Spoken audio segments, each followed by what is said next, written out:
decreti che si trovano, se uno si guarda la GURS, no, la Gazzetta Ufficiale della Regione Siciliana, ogni tanto si imbatte appunto in decreti, come quello che ha dovuto fare a proposito di Termini Mediatorio, no? Allora, come si può dire, è una materia invece ancora vivente, certo non molto nota, non molto praticata, ma d'altra parte, voglio dire, gli uffici civici fanno riferimento a come si può dire, una proprietà collettiva e all'esercizio collettivo di diritti collettivi, se così lo possiamo definire.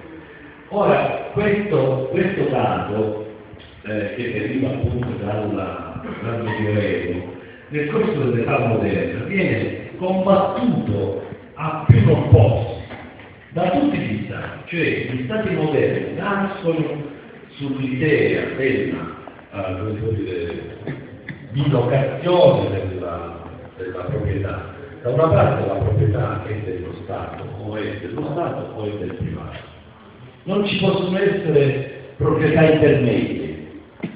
Quando poco fa appunto raccontava del signor Iannelli che tentava di recintare il terreno su cui si potevano esercitare gli usi civici, noi che diciamo siamo un po', abbiamo delle deformazioni professionali, ci dovete perdonare, ma la prima parola che mi venne in mente quando lui disse questa cosa era enclosure.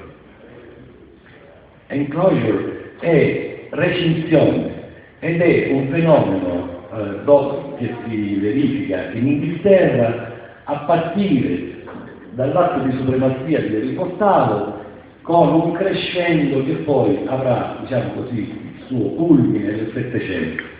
Enclosure vuol dire che c'è una pratica medievale di open field, di campi aperti, c'è una pratica di diritti che i contadini possono esercitare sul terreno, ad esempio il diritto di raccogliere le spighe cadute durante la mietitura.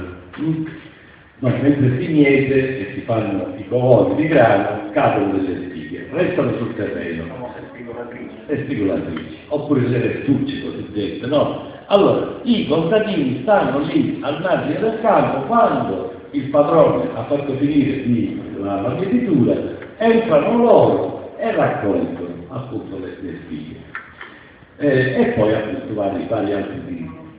Questi diritti, che sono, ripeto, una sorta di corpo intermedio tra lo Stato e il privato, sono combattuti in maniera ferocissima.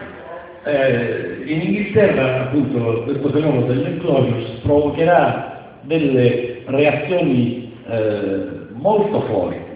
Penso ad esempio a Gerald Winstanley, che fu il leader di un gruppo di rivoluzionari che si chiamavano Diggers, gli zappatori.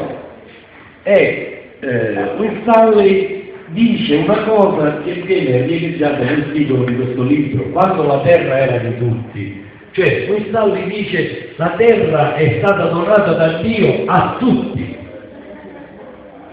E la proprietà privata è un'usurpazione. Il povero Winstanley ovviamente fu, come si può dire, perseguitato da Cromwell e poi da tutti i re che si susseguirono, diciamo, nella base rivoluzionaria inglese, ma segnò un punto molto importante. E a quel punto così importante si andavano richiamando tutti i contadini che nel corso del Settecento, quindi un secolo dopo ancora, perché questo avviene negli anni 40 del Seicento, durante la rivoluzione inglese, ancora negli anni successivi questi contadini si oppongono, fanno ricorso ai tribunali e cercano appunto di mantenere in vita questa proprietà collettiva, questo diritto che viene esercitato collettivamente. Quindi una storia, come si può dire, che ha avuto certo il suo decorso, che però a un certo punto sembra essersi imbuattata, no? Diciamo, essere diventata una storia carstica di fronte appunto all'affermarsi. Stalin fece un'operazione diversa che fu quella della collettivizzazione, ma diciamo in quel caso lì, anche in quel caso i corpi intermedi vennero eliminati, nel senso che fu lo Stato a diventare l'unico protagonista. Non so, io vorrei... Sì. Quel contesto lì, la formula giuridica utilizzata non è stata quella della tende, non è stata quella della tende, ma quella della concessione ai privati. Nell'epoca dell'incrocio. Quella di Enrico Ottavo. Se non sbaglio fu quella. No, Enrico Ottavo era un figlio di Imbrocchia e l'ho dimostrato per tutta la sua vita. No, fece una tripartizione dei beni confiscati. Una parte diventò demanio della corona, quindi diventa un demanio reale. Una parte la vende, una parte proprio la vende, nel senso che ci sono gli atti notarili per cui il re, proprietario di questo terreno qua, te lo vende, si va dal notaio, tu gli dai i soldi e tu diventi il proprietario privato. E una parte invece va in concessione, ovviamente lì in un'ottica clientelare, cioè io ti concedo questo terreno, tu mi concedi la tua fedeltà, appena tu diventi infedele non solo tu dagli adesso ma non devi avere il proprio terreno. Ma lì l'idea però appunto è quella di fare diventare il re unico protagonista, unico proprietario. Tant'è vero che ce ne fu uno in Francia che a un certo punto disse l'età del moi, no? Lo Stato sono io e tutto quello che vedete è mio. Poi io lo posso concedere a tipo feudale, a degli aristocratici, a dei grandi proprietari terrieri, il ministero si chiameranno i landlords, alle nostre parti si chiameranno i baroni. Salvo che a un certo punto c'è uno snodo fondamentale che si colloca fra la rivoluzione francese e l'età napoleonica.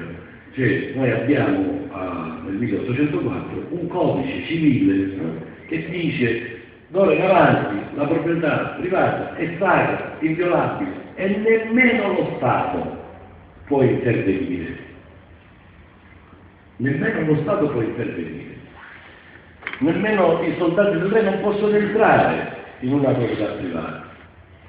E questa è la fase, appunto, come si può dire, in cui lo Stato diventa il protagonista assoluto, salvo che però, siccome appunto l'idea della proprietà comune, l'idea che appunto la terra è stata data da Dio a tutti, l'idea che non è il diritto naturale la proprietà privata, il diritto naturale è invece la proprietà collettiva.